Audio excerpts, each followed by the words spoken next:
Assalamualaikum warahmatullahi wabarakatuh. Waalaikumsalam warahmatullahi wabarakatuh. Rabbi shrah li sadri wa yassir li amri wahlul 'uqdatam min lisani yafqahu qawli. Selamat pagi teman-teman semua. Pagi. Semoga kita semua dalam keadaan sehat walafiat. Amin. Puji syukur marilah kita panjatkan kehadirat Allah Subhanahu wa taala. Salawat serta salam tak lupa kita curahkan kepada Nabi Muhammad Sallallahu Alaihi Wasallam.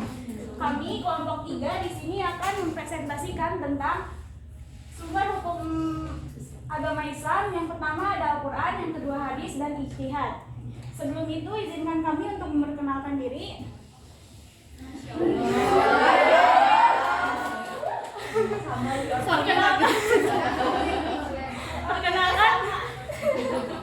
Perkenalkan nama saya Rosdiani dengan NIM 2305465. Perkenalkan, nama saya Alma Nadira Putri dengan NIM 2303899. Perkenalkan, nama saya Milan Nurhani Farani dengan NIM 2303977. Perkenalkan, nama saya Sarah Restuandini dengan NIM 2303636.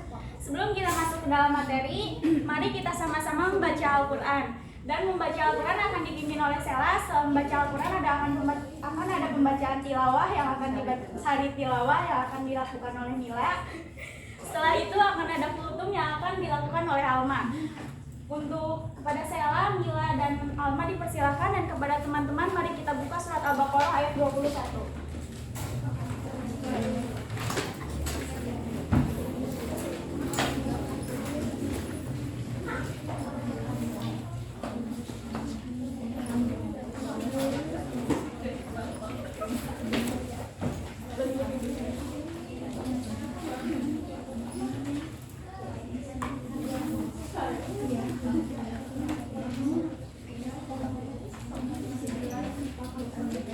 Baik teman-teman, sudah dibuka surat Al-Baqarah ayat 21-nya?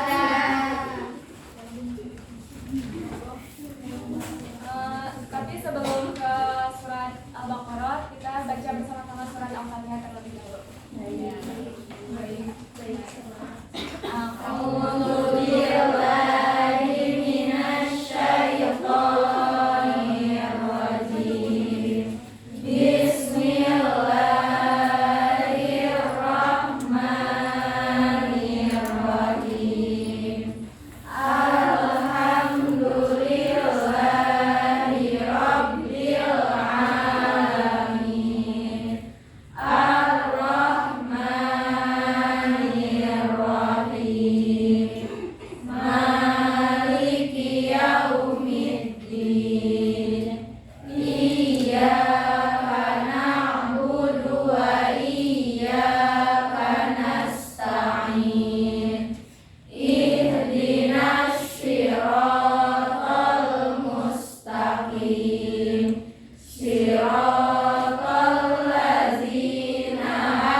Untuk surat Al-Baqarah dipimpin oleh saya dan diikuti oleh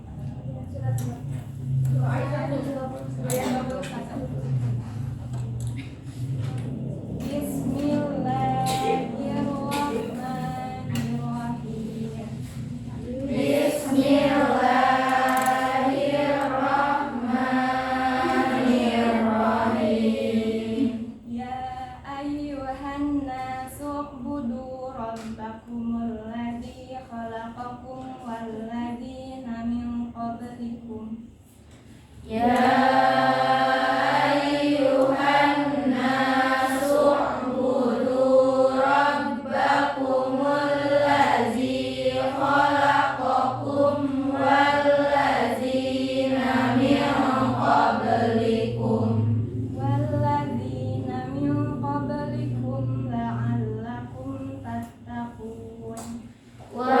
Walladzina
kafirin. أعدت للكافرين وبشر الذين آمنوا وعملوا الصالحات أن لهم جنات تجري من تحتها الأنهار. وبشر الذين آمنوا وعملوا الصالحات أن لهم جنات تجري من تحتها الأنهار كلما رزقوا منها من ثمرة رزقا قالوا هذا الذي رزقنا كلما رزقوا منها من ثمرة رزقا قالوا هذا الذي رزقنا قالوا هذا الذي رزقنا من قبل وأتوا به متشابها قالوا هذا الذي رزقنا من قبل وأتوا به متشابها ولهم فيها أزواج مطهرة وهم فيها خالدون ولهم فيها أزواج مطهرة وهم فيها خالدون إن الله لا يستحيي أن يضرب مثلا ما بعوضة فما فوقها إن الله لا يستحيي أن يضرب مثلا ما بعوضة فما فوقها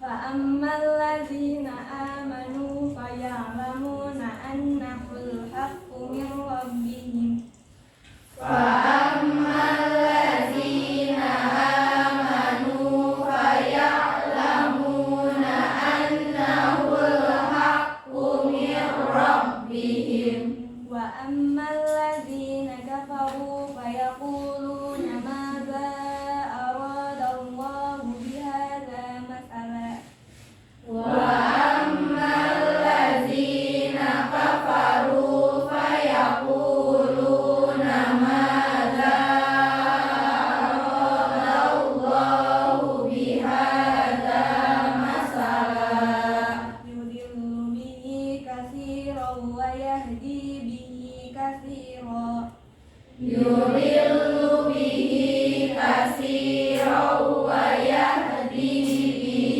كثيرا وما يضل به إلا الفاسقين وما يضل به إلا الفاسقين الذين ينقضون عهد الله من بعد ميثاقه الذين ينقضون عهد الله من بعد ميثاقه ويقطعون ما أمر الله به أن يوصل ويفسدون في الأرض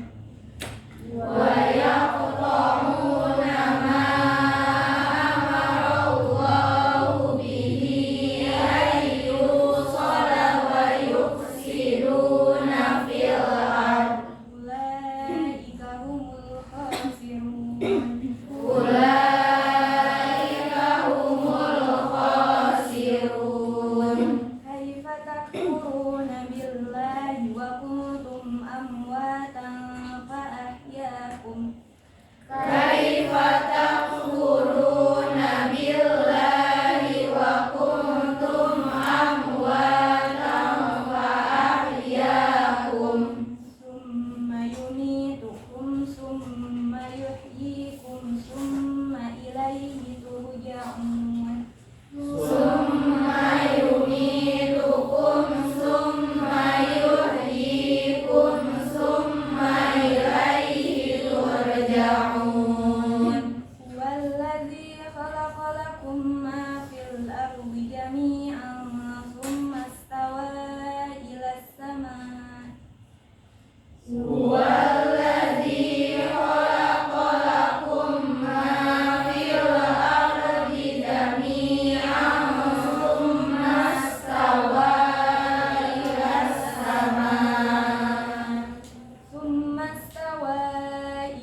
أتجعل فيها من يفسد فيها ويسفك الدماء بالأرض خليفة قالوا أتجعل فيها من يفسد فيها ويسفك الدماء ونحن نسبح بحمدك ونقدس لك ونحن نسبح بحمدك ونقدس لك قال إني أعلم ما لا تعلمون قال إني أعلم ما لا تعلمون صدق الله العظيم صدق Allahul Azim.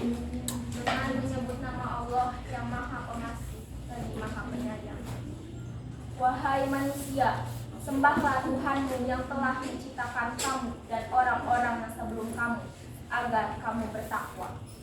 Dialah yang menjadikan bumi sebagai hamparan bagimu dan langit sebagai atap, dan dialah yang menurunkan air hujan dari langit, lalu dia hasilkan dengan hujan itu buah-buahan sebagai rezeki untukmu. Karena itu, janganlah kamu mengadakan tandingan-tandingan bagi Allah padahal kamu mengetahui. Dan jika kamu meragukan Al-Quran yang kami turunkan kepada hamba kami Muhammad, maka buatlah satu surah semisal dengannya dan ajaklah penolong-penolongmu selain Allah jika kamu orang-orang yang benar. Jika kamu tidak mampu membuatnya dan pasti tidak akan mampu, maka takutlah kamu akan api neraka yang bahan bakarnya manusia dan batu yang disediakan bagi orang-orang kafir. Dan sampaikanlah kabar gembira pada orang-orang yang beriman dan berbuat kebajikan, bahwa untuk mereka disediakan surga-surga yang mengalir di bawahnya sungai-sungai. Setiap kali mereka diberi rezeki buah-buahan dari surga, mereka berkata, inilah rezeki yang diberikan kepada kami dahulu. Mereka telah diberi buah-buahan yang serupa, dan di sana mereka memperoleh pasangan-pasangan yang suci. Mereka kekal di dalamnya. Sesungguhnya Allah tidak segan membuat perumpamaan seekor nyamuk atau yang lebih kecil dari itu. Adapun orang-orang yang beriman, mereka tahu bahwa itu kebenaran dari Tuhan. Tetapi mereka yang kafir berkata, apa maksud Allah dengan perumpamaan ini? Dengan perumpamaan itu, banyak orang yang dibiarkannya sesat. Dan dengan itu banyak pula orang yang diberinya petunjuk. Tetapi tidak ada yang dia sesatkan dengan perumpamaan itu selain orang-orang fasik, yaitu orang-orang yang melanggar perjanjian Allah setelah perjanjian itu diteguhkan dan memutuskan apa yang diperintahkan Allah untuk disambungkan dan berbuat kerusakan di bumi. Mereka itulah orang-orang yang rugi. Bagaimana kamu ingkar kepada Allah padahal kamu tadinya mati, lalu dia menghidupkan kamu, kemudian dia mematikan kamu, lalu dia menghidupkan kamu kembali, kemudian kepadanya lah kamu dikembalikan. Dialah Allah yang menciptakan segala apa yang ada di bumi untukmu, kemudian dia menunjukkan ke langit, lalu dia menyempurnakan menjadi 7 langit, dan dia maha mengetahui segala sesuatu. Dan ingatlah ketika Tuhanmu berfirman kepada para malaikat, aku hendak menjadikan khalifah di bumi. Mereka berkata, apakah engkau hendak menjadikan orang yang merusak dan menumpahkan darah di sana, sedangkan kami bertasbih memujimu dan menyucikan namamu. Dan dia berfirman, sesungguhnya aku mengetahui apa yang dia ketahui. Maha benar Allah dengan segala firman-Nya.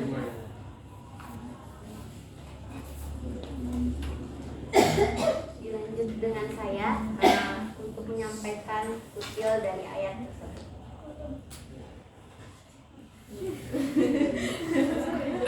Bismillahirrahmanirrahim. Assalamualaikum warahmatullahi wabarakatuh. Waalaikumsalam warahmatullahi wabarakatuh. Innal hamdalillah usolli wa usollimu ala Rasulillah Muhammadin ibni Abdillah wa ala alihi wa sahbihi ajmain. Amma ba'du. Rabbi shrah sadri wa yassir li amri wahlul 'uqdatam min lisani yafqahu qawli.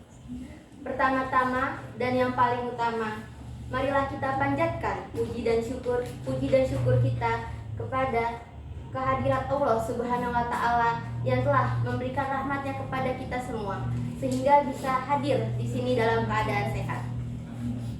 Salawat serta salam tak lupa kami hanturkan kepada baginda Nabi Muhammad Sallallahu alaihi wasallam, keluarganya beserta para sahabatnya. Semoga kita semua mendapatkan syafaatnya dan mendapat petunjuk hingga akhir nanti. Baik teman-teman semua, sudah dijelaskan pada Al-Baqarah surat ayat 22, yaitu dialah yang menjadikan bumi sebagai hamparan dan langit sebagai atap, dan dialah yang menurunkan air hujan dari langit, lalu dia hasilkan dengan hujan itu buah-buahan sebagai rezeki untukmu. Karena itu, janganlah kamu mengadakan tandingan-tandingan bagi Allah, padahal kamu mengetahui. Di ayat tersebut sudah jelas sekali bahwasannya Allah Subhanahu wa Ta'ala telah memberikan kita banyak sekali rezeki. Yang pertama, dialah yang menjadikan bumi sebagai hamparan. Menurut tafsir dari Imam Al-Bughawai, hamparan di sini dimaksudkan adalah tanah yang luas sebagai tempat tidur untuk kita semua. Yang kedua, langit sebagai atap, maksudnya atap-atap bangunan, yaitu tempat kita berlindung dari panas dan hujan. Selanjutnya, dialah yang menurunkan air hujan dari langit. Air hujan adalah rezeki dari Allah, karena dengan air hujan kita dapat menyuburkan berbagai macam tanam-tanaman dan buah-buahan yang nantinya akan menjadikan bahan pangan untuk kita nikmati. Karena itu, janganlah kamu mengadakan sekutu-sekutu bagi Allah, padahal kamu mengetahui. Karena sekutu-sekutu yang kamu sembah selain Allah, kamu pasti tahu bahwa sekutu itu tidak bisa menciptakan kamu, tidak bisa menjadikan bumi sebagai hamparan, tidak bisa menjadikan langit sebagai atap, dan tidak bisa menurunkan hujan sebagai rezeki. Jadi, pada ayat ini menjelaskan tentang seruan dari Allah kepada seluruh umat Islam, seluruh umat manusia agar menyuruh kepadanya. Karena memang hanya Allah lah yang telah menurunkan segala nikmatnya yang tak terhingga kepada manusia. Semua nikmat diberikan kepada manusia sejak mereka lahir sampai akhir kehidupannya di dunia ini, termasuk orang-orang yang ingkar, orang-orang kafir, dan maksiat sekalipun. Allah menciptakan hamba-hambanya dari yang sebelumnya tiada menjadi ada, dan Allah pula yang menciptakan orang-orang yang terdahulu. Jadi, sangat wajar jika Allah menyeru kepada seluruh umat manusia untuk menyembahnya, zat yang pantas untuk disembah oleh manusia. Akhir kata inilah yang dapat saya sampaikan. Semoga kita semua mendapat manfaat dari apa yang telah saya sampaikan. Amin. Wabillahi taufiq wal hidayah. Wassalamualaikum warahmatullahi wabarakatuh. Waalaikumsalam warahmatullahi wabarakatuh. Baik teman-teman, sekarang kita akan masuk ke dalam materi yang pertama, yaitu Al-Quran sebagai sumber hukum pertama agama Islam.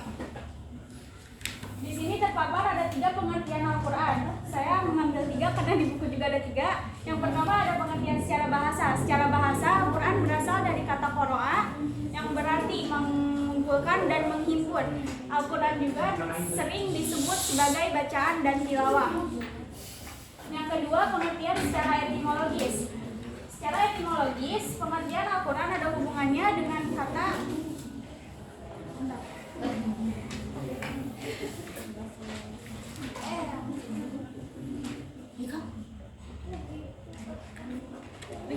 kriana dari bahasa Suriah yang artinya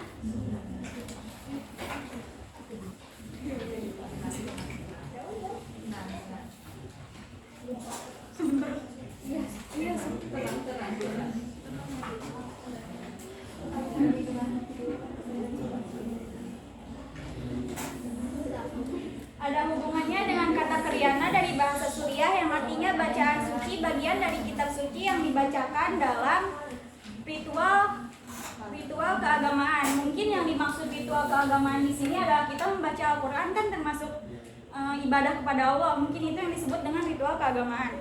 Lalu ada hubungannya juga dengan kata mikro dari bahasa Ibrani yang berarti pembacaan suatu kisah kitab suci. Yang terakhir ada pengertian secara terminologis. Al-Quran sebagai kalam Allah diturunkan sebagai mukjizat kepada Nabi Muhammad, diturunkan oleh malaikat Jibril kepada Nabi Muhammad melalui malaikat Jibril diriwayatkan secara mutawatir sebagai pedoman hidup manusia yang menjamin kebahagiaan dunia dan akhirat dan menjadi media untuk beribadah. Lalu selanjutnya ada nama-nama Al-Quran. Nama-nama Al-Quran yang dicantumkan di sini hanya ada 5, sebenarnya masih banyak. Yang pertama Alkitab. Alkitab diartikan sebagai kumpulan tertulis karena di dalam Al-Quran adalah satu-satunya kumpulan wahyu yang terpelihara dengan baik. Yang kedua ada Al-Furqan. Al-Furqan artinya membedakan, yaitu membedakan antara yang baik dan yang benar, yang haram dengan yang halal, yang hak dengan yang batil. Yang ketiga ada An-Nur, yaitu sebagai cahaya penerang, karena Al-Quran adalah cahaya penerang untuk kita jalan umat manusia. Yang keempat ada Asyifa, yaitu sebagai obat, khususnya obat penyakit hati untuk orang-orang yang beriman. Yang kelima ada Zikir, yaitu pengingat dari Allah untuk kita sebagai umatnya.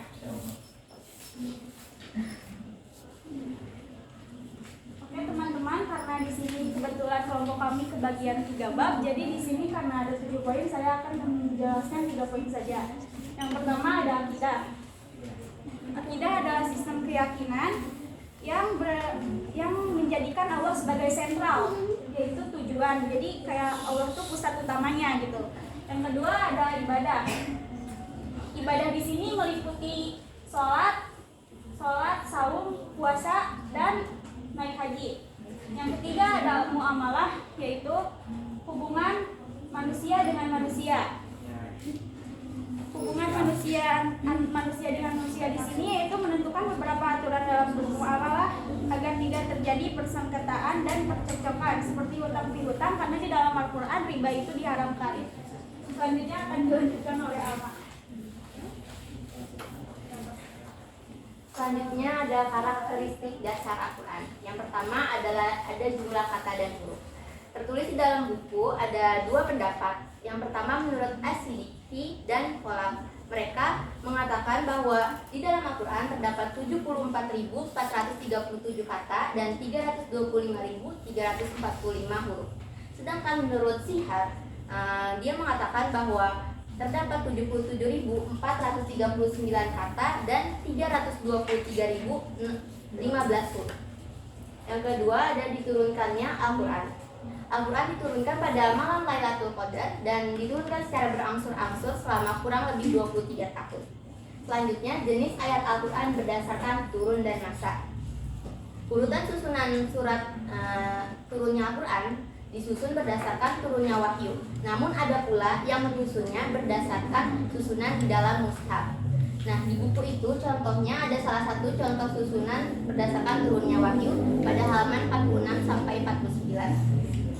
Yang pertama yaitu surat Al-Alaq dan surat ke-114 yaitu surat An-Nasr. Selanjutnya Al-Quran berdasarkan panjang dan pendeknya ayat. Di dalam buku dijelaskan Al-Quran berdasarkan panjang dan pendeknya ayat dibagi menjadi 4. Yang pertama As-Sabut Tiwa'al, surat yang panjang sering kita ditemukan di juz-juz awal, yaitu contohnya Al-Baqarah, Al-Imran, An-Nisa, Al-A'raf, Al-An'am, Al-Maidah, dan Yunus. Yang kedua Al-Mi'un, berisi kurang lebih 100 ayat, yaitu contohnya Hud, Yusuf, Mukmin, dan masih banyak lagi. Ada yang ketiga Al-Masani, kurang dari 100 ayat, contohnya Al-Anfal, Al-Hijr, dan masih banyak lagi. Dan yang terakhir Al-Mufassal, yaitu surat-surat pendek. Biasanya kita banyak ditemukan di juz 30 ya. Contohnya Al-Ikhlas, Al-Falaq, An-Nas, dan banyak lagi. Dan yang terakhir Al-Quran berdasarkan pembagian juz. Seperti yang kita tahu di dalam Al-Quran terdapat 30 juz. Aspek kemukjizatan Al-Quran. Yang pertama ada aspek bahasa. Jadi orang-orang terdahulu itu bukan dari segi isyarat ilmiah, karena mereka di luar pengetahuan mereka. Jadi pada zaman dahulu, pada abad 15 abad yang lalu, kemukjizatan terletak pada fasohah dan balaghah, yang artinya keindahan susunan dan gaya bahasa. Keindahan bahasa Al-Quran menyangkut nada dan lagamnya, singkat dan padat, namun menampung banyak makna. memuaskan para pemikir dan orang kebanyakan, memuaskan akal dan jiwa, keindahan dan ketepatan maknanya, dan yang terakhir ketelitian redaksinya. Yang kedua, aspek menurut gaib. Gaib itu kan tidak terlihat, tidak nyata, tidak diketahui atau tersembunyi. Nah, gaib itu dibedakan jadi dua, gaib masa lampau dan gaib masa datang yang terbukti. Gaib masa lampau contohnya ada peristiwa Ashabul Kahfi yang dijelaskan pada surat Al-Kahfi ayat 9 sampai 26. Yang kedua, gaib masa datang yang terbukti. Nah, contohnya peristiwa kemenangan Romawi setelah kekalahannya yang terdapat dalam Quran surat Al-Rum ayat 1 sampai 5. Yang ketiga, kemukjizatan Al-Quran menurut aspek isyarat-isyarat ilmiah. Hakikat-hakikat ilmiah dikemukakan dalam redaksi yang singkat dengan makna, namun tetap memuaskan orang-orang kebanyakan dan para pemikir. Nah, bagaimana sih cara kita memahami dan mengamalkan Al-Quran? Yang pertama, tentunya kita harus mengimani Al-Quran. Kita harus percaya. Iman itu percaya, kita percaya bahwa Al-Quran adalah pedoman kehidupan kita. Setelah mengimani, kita harus mempelajari Al-Quran. Bagaimana caranya? Kita bisa dengan mendengarkan, menyimak, membaca, dan menghafal Al-Quran. Selanjutnya, setelah kita mempelajari Al-Quran itu, kita harus memahami isi dari ayat-ayat tersebut. Dipahami itu dengan cara kita bisa melihat terjemahan, melihat tafsir, bisa mencari asbabun nuzulnya, dan mempelajari gramatikal bahasa Arab. Setelah kita paham apa arti dan maksud dari ayat tersebut, kita harus mengamalkan ayat tersebut. Nah, mengamalkannya itu berupa melakukan dan melaksanakannya untuk diri sendiri dan didakwahkan untuk orang lain. Selanjutnya akan dijelaskan oleh rekan saya. Baik, setelah tadi membahas tentang Al-Quran, sekarang sumber hukum Islam yang kedua ialah hadis. Hadis secara bahasa ialah berarti baru. Menurut sebagian ulama, hadis berarti baru ini sebagai lawan dari kata qadim, qidam, yaitu terdahulu. Maksudnya bahwa semua sabda Rasulullah SAW dianggap sebagai sesuatu yang baru, sedangkan qidam atau terdahulu itu ialah Al-Quran. Dan hadis menurut istilah yaitu suatu perkataan, perbuatan atau pengakuan yang disandarkan kepada Rasulullah SAW. Atau hadis diartikan dalam secara umum ialah bisa disebut juga sunnah. Hadis ini terbagi menjadi tiga, yaitu yang pertama ada qauli. Qauli ialah sesuatu yang diucapkan oleh Rasulullah SAW. Yang kedua ialah hadis fi'li, yaitu sesuatu yang dilakukan oleh Rasulullah SAW. Dan yang ketiga ialah hadis takriri, yaitu apa yang dikatakan atau dilakukan oleh sahabat Nabi. Apa yang dilakukan atau dikatakan oleh sahabat Nabi di hadapan Nabi ataupun tidak. Tetapi Nabi mengetahuinya dan Nabi membenarkannya, tetapi tidak melarangnya. Terus yang kedua ada sunnah. Sunnah ialah jalan kebiasaan baik atau tidak baik yang ditempuh oleh Rasulullah yang berhubungan dengan urusan keagamaan. Sedangkan khobar juga sama ya, seperti hadis, namun ini bisa diakui juga oleh sahabat Nabi atau tabi'in dan yang lainnya.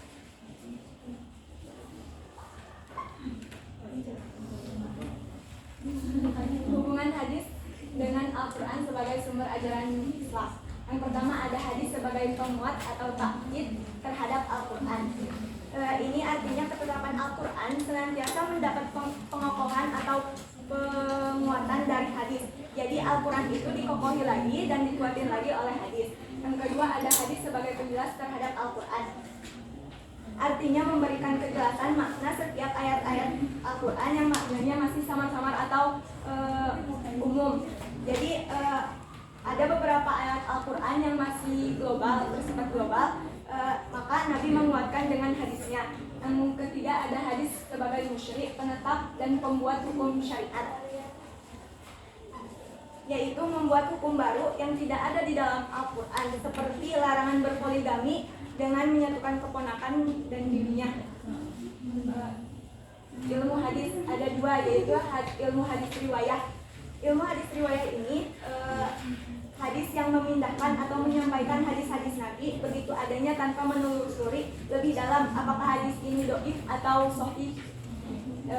Sedangkan ilmu hadis dirayah yaitu yang menyaring, memberi nilai. Jadi bedanya itu kalau ilmu hadis dirayah mah lebih mendalam, lebih nyari informasinya itu benar apa enggak, dhaif apa enggak, sahih gitu. Terus sudut kebahasaannya juga apa nilai yang terkandung di dalam hadis itu.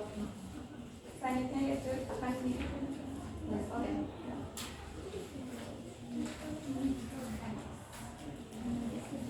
Baik, saya akan menjelaskan unsur-unsur hadis. Di dalam hadis itu ada 4 unsur, yaitu ada sanad. Nah, sanad itu adalah rangkaian para rawi atau periwayat. Para rawi itu adalah orang-orang yang ini orang yang mendengar atau yang menyampaikan hadis Rasulullah. Jadi misalnya kalian bisa lihat contohnya ada di halaman 81. Di situ ada yang di awalnya itu ada Al-Hamidi Abdullah bin Zabair. Nah, di situ kan ada rangkaiannya sampai Umar bin Khattab. Nah, itu namanya sanad, soalnya rangkaian para rawi lah, para yang menyampaikan itu siapa aja. Nah, yang kedua itu ada ada matan. Matan itu isi hadis. Contohnya itu bisa kalian lihat. Contohnya bisa kalian lihat, yaitu misalnya hanyalah amalan-amalan itu tergantung kepada niatnya dan seterusnya. Nah, yang ketiga ada mudawin. Mudawin itu orang yang membukukan, orang yang menulis hadis itu di dalam suatu buku hadis gitu. Misalnya hadis riwayat Bukhari, misalnya kayak gitu. Nah, rawi itu yang kayak tadi orang yang mendengar atau menyampaikan hadis Rasulullah. Selanjutnya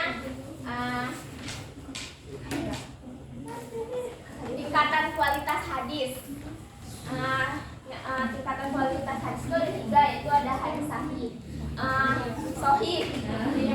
Suatu hadis dapat dikategorikan suatu hadis dapat dikategorikan sahih jika memenuhi syarat-syarat. Yang pertama, sanadnya bersambung. Jadi periwayatnya itu nyambung gitu, nggak jeda-jeda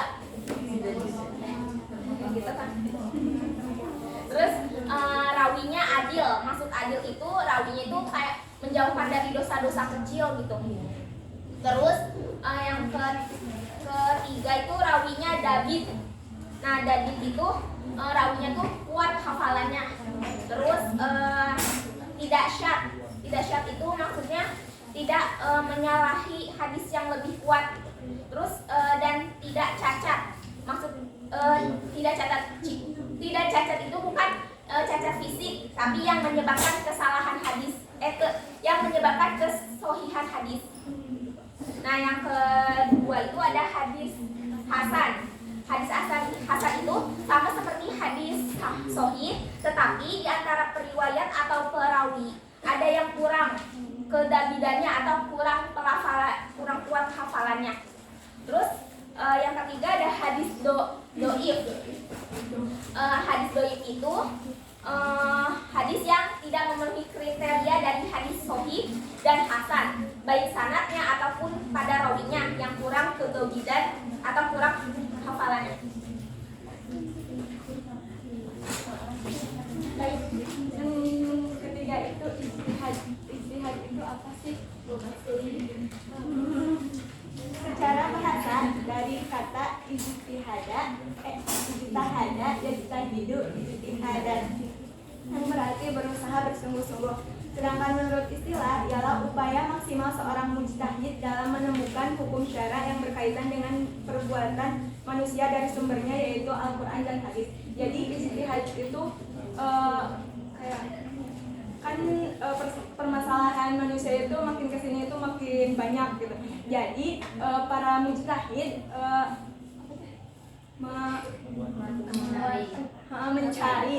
mencari kebenarannya itu dari melalui sumber Al-Quran dan hadis. Mencari pemecahan masalah melalui sumber Al-Quran dan hadis juga. Terus ada urgensi ijtihad. Urgensi ijtihad itu ada karena semenjak Nabi Muhammad Sallallahu Alaihi Wasallam wafat, lebih dari 14 abad lalu, Al-Quran sudah berhenti turun dan hadis sudah berhenti keluar. Nah, tetapi permasalahan yang dihadapi senantiasa bermunculan. Nah, maka dari itu ijtihad hadir untuk penyelesaian, untuk penjelasan terkait upaya untuk menemukan hukum suatu masalah berdasarkan Al-Quran dan hadis. Oleh sebab itu ijtihad mutlak diperlukan pada setiap masa.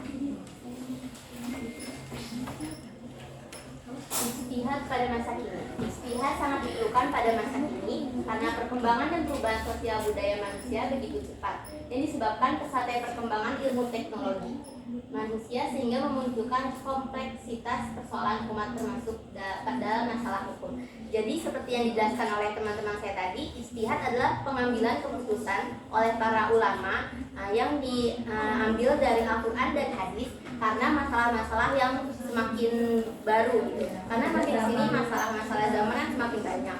Yang sebelum Nabi Muhammad wafat kan belum ada gitu. Nah, maka dari itu diambil keputusan-keputusan dari ulama tersebut untuk menyelesaikan masalah di masa kini.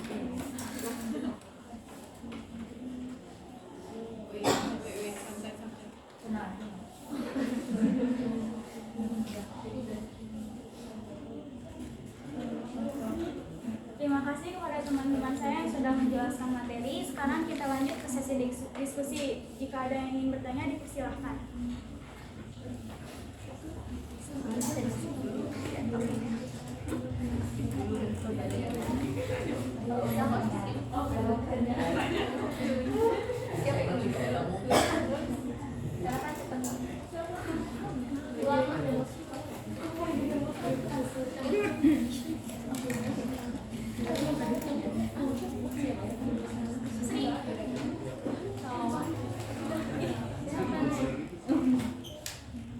Siapa yang ingin bertanya?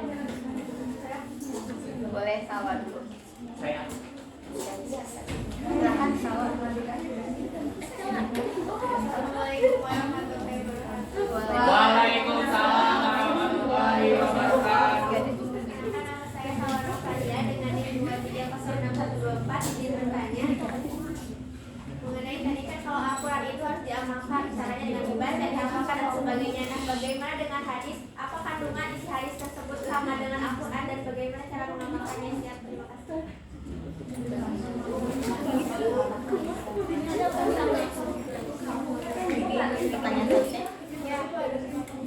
Pertanyaan selanjutnya.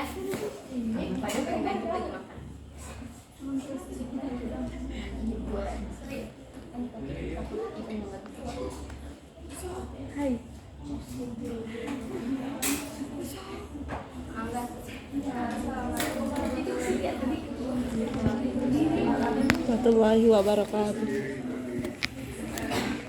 Perkenalkan, nama saya Sri Maryani dengan NIM 23104. Di sini saya akan bertanya dengan pertanyaan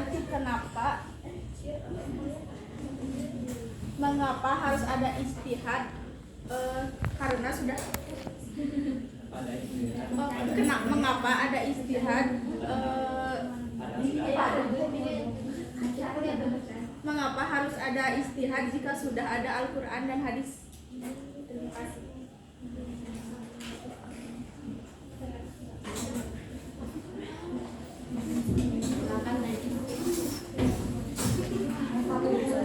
Assalamualaikum warahmatullahi wabarakatuh. dengan Iqbal Al-Hudi, izin bertanya. Tadi kan seperti yang dijelaskan oleh Rostiani tentang pokok-pokok kandungan Al-Quran ada dasar-dasar ilmu pengetahuan. Nah, apakah dasar-dasar ilmu pengetahuan ilmu matematika apakah ada di dalam Al-Quran atau tidak? Siap, cukup, terima kasih.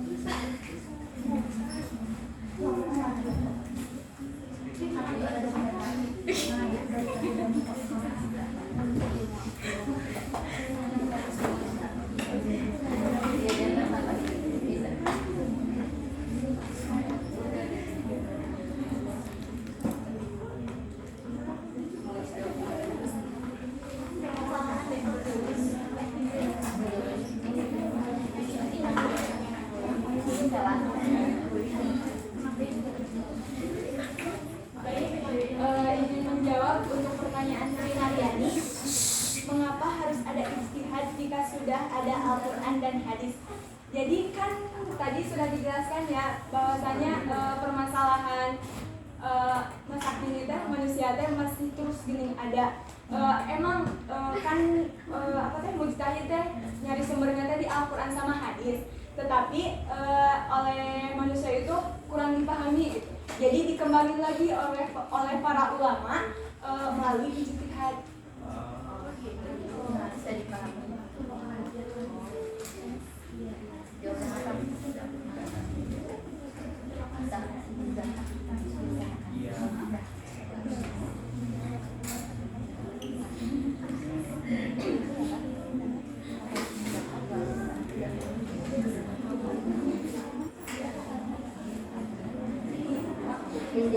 Izin menjawab pertanyaan dari Najib. Apakah di Al-Quran terdapat ilmu matematika?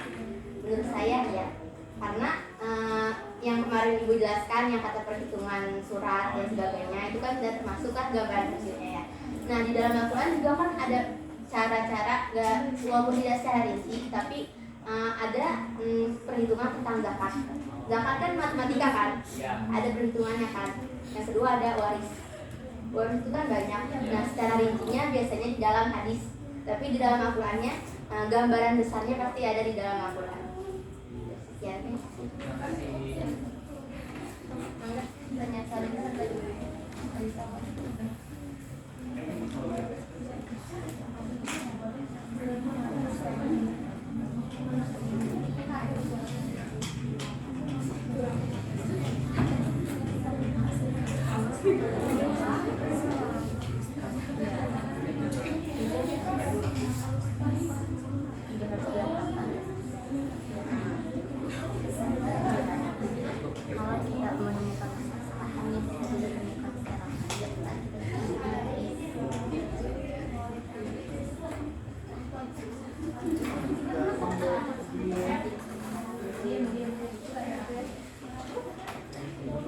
Izin menjawab pertanyaan dari Salwa.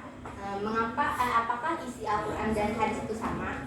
Ya sama, cuma di hadis dijelaskan secara lebih. Bukan gitu pertanyaannya, kan kata Salwa tuh apa?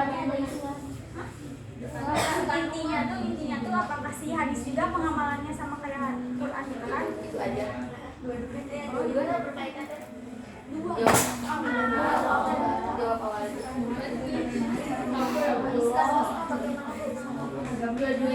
Beda dua-duanya ya. Jadi sama enggak isinya? Sebenarnya isinya sama, cuma di dalam hadis dijelaskan lebih rinci lagi. Apa yang belum ada di Al-Quran dijelaskan lebih rinci di dalam hadis. Nah, jadi hadis itu sebagai penguat Al-Quran juga. Nah, bagaimana cara mengamalkan hadis?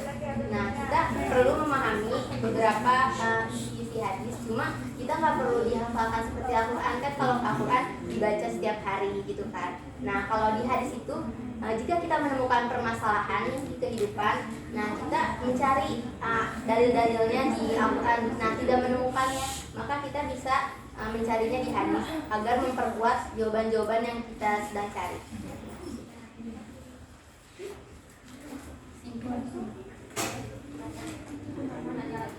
Mau nanya lagi?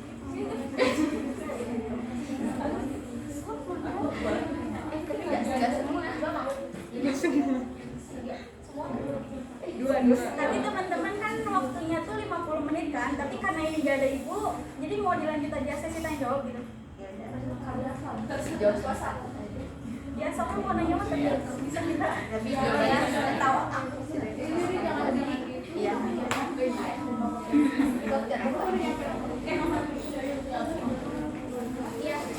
Assalamualaikum warahmatullahi wabarakatuh. Waalaikumsalam warahmatullahi wabarakatuh. Perkenalkan, nama saya Najwa Hamidah dengan NIM 2311110. Mau bertanya teman-teman, sekarang tuh kan sudah banyak beredar hadis-hadis yang doif, yang palsu.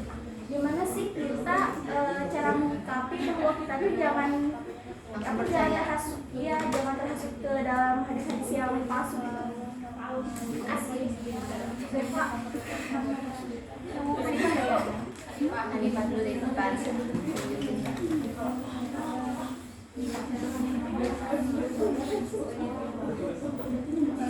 Bismillahirrahmanirrahim. Izin bertanya. Sebelumnya izin memperkenalkan diri. Nama saya Hanifah Saniati Dinila dengan NIM 2308055. Seperti yang kan kalian tuh menjelaskan mengenai Al-Quran, hadis, dan ijtihad. Nah, ketiga hal tersebut merupakan sumber hukum Islam.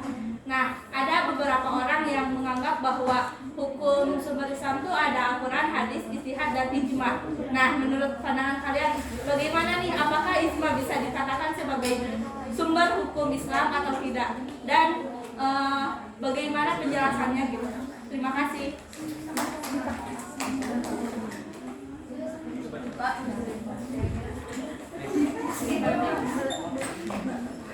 Assalamualaikum warahmatullahi wabarakatuh. Izin memperkenalkan diri. Perkenalkan, nama saya Depa Siti Nur Farida dengan NIM 2304024. Di sini saya akan bertanya mengenai tentang ijtihad. Kan Al-Quran itu penyampaian itu dari penyampaian wahyu dari Allah yang disampaikan melalui malaikat Jibril. Tapi kalau hadis itu kan sebuah berita-berita dari para nabi ya. Penyampaian seperti dilakukan secara langsung gini, kita yang melihat gitu, sahabat-sahabat nabi. Nah kalau ijtihad itu bagaimana? Ngerti tidak? Iya betul. Jadi gimana cara dia itu datangnya gimana gitu? Gimana pakai ada gitu? Pakai ada. Terima kasih.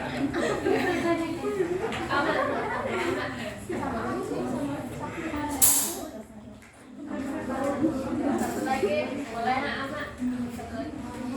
Assalamualaikum warahmatullahi wabarakatuh. Waalaikumsalam warahmatullahi wabarakatuh. Perkenalkan diri, nama saya Masyana Gariska dengan NIM 2311708. Izin bertanya, kan tadi itu ada dijelaskan bahwa ada hadis doif. Hadis doif itu kata kalian hadis yang iya hadis yang lemah, hadis yang kurang kuat. Gimana kalau misalnya ada orang yang kurang paham tentang ilmu agama, tentang Islam, atau tidak mengerti adanya hadis tersebut.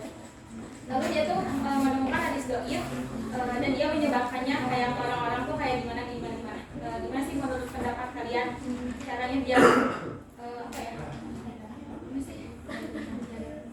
dia kayak menyadarkan orang tersebut bahwa hadis itu salah, sedangkan maksudnya dia tuh udah percaya banget sama hadis itu, udah disebarin kemana-mana. Terima kasih. Udah nggak sih?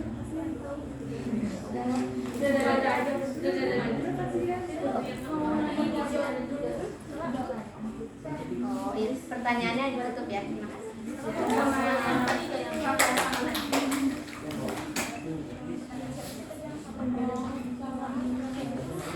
Untuk saya Depa. Iya Teh Depa. Maaf, pertanyaannya itu sama kayak Teh Sri.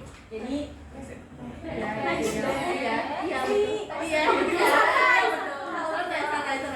Iya betul. Jadi emang kurang paham, masih kurang paham dari Ini maksudnya gini, kan kalau dari pertanyaan Sri itu kan ijtihad itu Ya, nanti aku izin ya, aku langsung jawab aja ya. Kan kalau Sri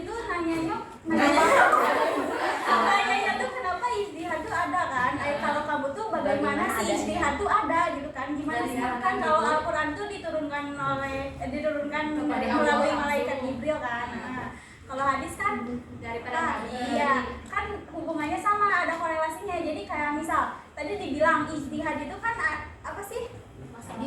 Karena si sumber hukum Islam tuh karena masalah di dalam Islam tuh masih banyak yang belum terjawab di dalam Al-Qur'an doang atau hadis doang. Jadi mereka tuh menyatukannya dari si Al-Qur'an sama hadis. Nah, itu termasuknya ke ijtihad ya. Jadi gitu. Jadi kenapa sih gimana sih si ijtihad tuh bisa ada tuh dari situ gitu. Jadi sebenarnya masih nyambung-nyambung aja gitu. Ngerti enggak?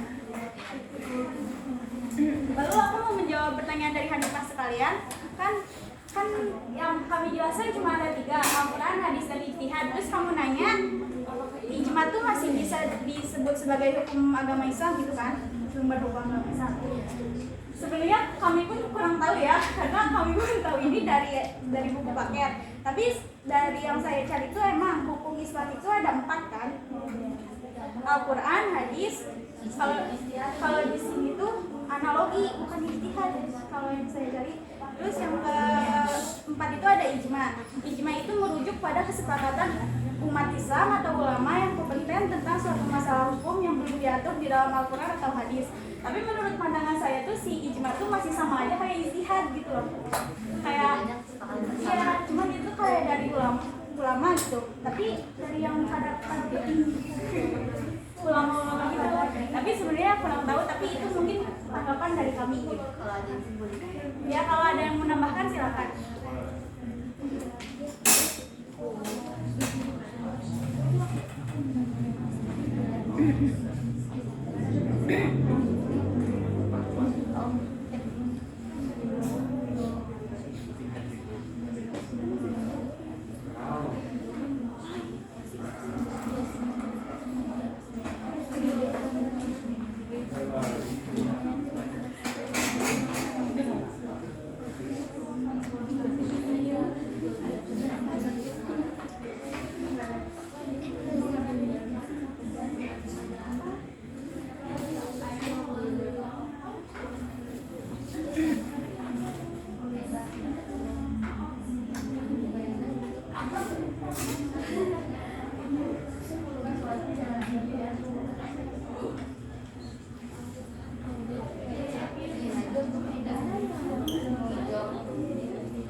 Saya akan menjawab pertanyaan dari Najwa, bagaimana cara menyikapi pada hadis yang palsu.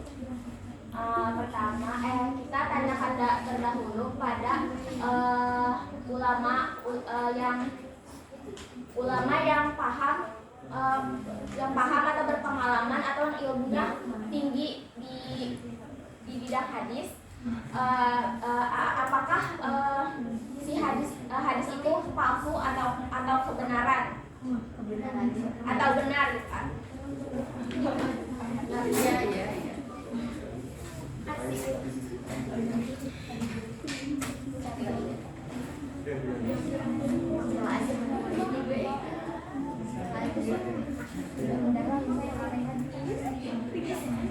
Yes.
kurang paham akan tingkatan hadis, jadi dia tuh percaya sama hadis yang dhaif gitu kan.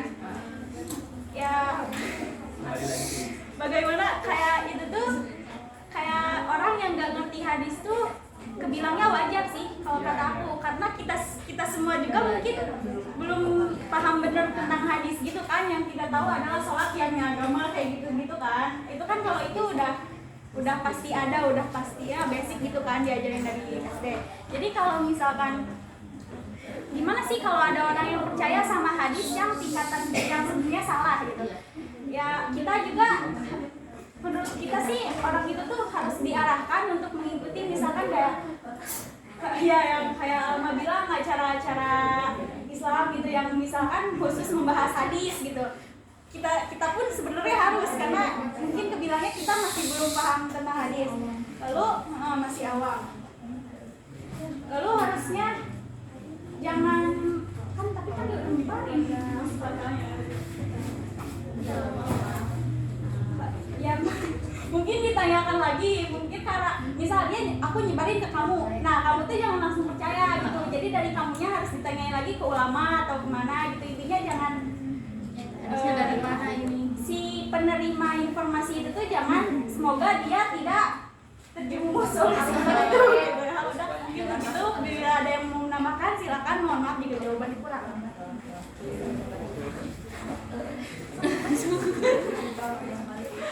Izin menambahkan dari Rosyani. Jadi untuk mengatasi si sumber yang menyebarkan hadis dhaif itu, mungkin kita bisa mencarikan hadis yang lebih sahih atau yang tingkatannya lebih tinggi, atau mungkin kita bisa membawa orang yang lebih ahli dalam bidangnya untuk ngasih tahu gitu orang yang penyebar sumber yang kurang benar itu, bahwa itu tuh salah dan yang betul itu ini, agar dia berhenti untuk menyebarkan hadis-hadis yang kurang kuat kepada orang lain.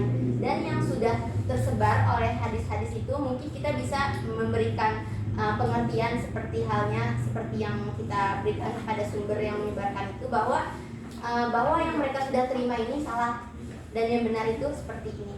Dan benar kata Rostiani tadi, kalau mau tahu lebih lanjut kita bisa mengikuti acara-acara atau seperti webinar-webinar yang seperti kayak gitu untuk membahas lebih dalam lagi mengenai hadis, Al-Quran dan sebagainya.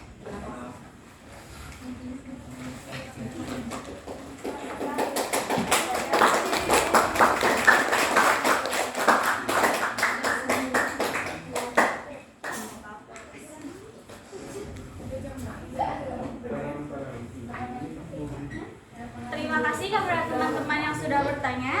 Sebelum menutup presentasi ini, izinkan saya untuk membacakan kesimpulan dari apa yang kami bahas. Kami menyimpulkan bahwa sumber hukum Islam ada 3, yaitu Al-Quran, hadis, dan ijtihad. Dari ketiga sumber hukum Islam tersebut saling berkaitan, karena Al-Quran merupakan sumber hukum Islam yang utama dan hadis sendiri memiliki kaitan dengan Al-Quran. Salah satunya adalah sebagai penjelas Al-Quran. Dan hubungan Al-Quran hadis dengan ijtihad adalah adanya urgensi ijtihad, yaitu upaya untuk menentukan hukum syariat masalah berdasarkan pada Al-Quran dan hadis. Dan itu tuh disebut ijtihad. Sekian dari kami. Mohon maaf bila ada kesalahan. Wassalamualaikum warahmatullahi wabarakatuh.